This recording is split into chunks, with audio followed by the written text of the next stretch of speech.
in silence with someone. So it's a shared silence.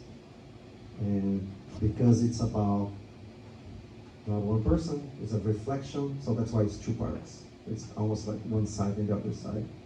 You're watching yourself in a reflection, someone else's side. It's pretty much this idea. So here it is. When I hear what we call music,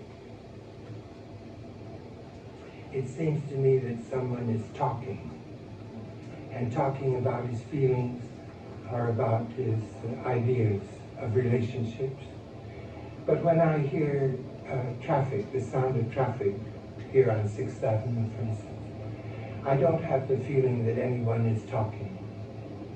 I have the feeling that sound is acting. And I love the activity of sound. What it does is it gets louder and quieter, and it gets higher and lower, and it gets longer and shorter. It does all those things which I'm completely satisfied with that. I don't need sound to talk to me. We don't see much difference between time and space. We don't know where one begins and the other stops. So that most of the arts we think of as being in time, and most of the arts we think of as being in space. Marcel Duchamp, for instance, began thinking of thinking of music as being not a time art, but a space art. And he made a piece called Sculpture Musicale, which means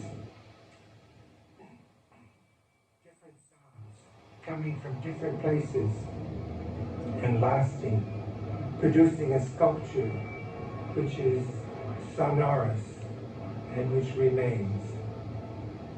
People expect listening to be more than listening. And so sometimes they speak of inner listening,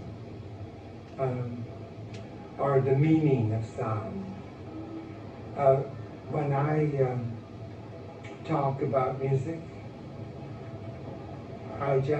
it finally comes to people's minds that I'm talking about sound that doesn't mean anything. That is not inner, but is just outer. And they say, these people who understand that finally say, you mean it's just sounds? Thinking that for something to just be a sound is to be useless. Whereas I love sounds, just as they are. And I have no need for them to be anything more than what they are. I don't want them to be psychological. I don't want a sound to pretend that it's a bucket, or that it's a president, or that it's in love with another sound. I just want it to be a sound.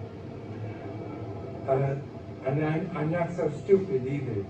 There was a German philosopher who's very well known, Immanuel Kant, and he said there are two things that don't have to mean anything. One is music, and the other is laughter. Don't have to mean anything, that is, in order to give us very deep pleasure. You know that, don't you? The sound experience, which I prefer to all others, is the experience of silence. And the silence, almost everywhere in the world now, is traffic. If you listen to Beethoven or to Mozart, you see that they're always the same. But if you listen to traffic, you see it's always different.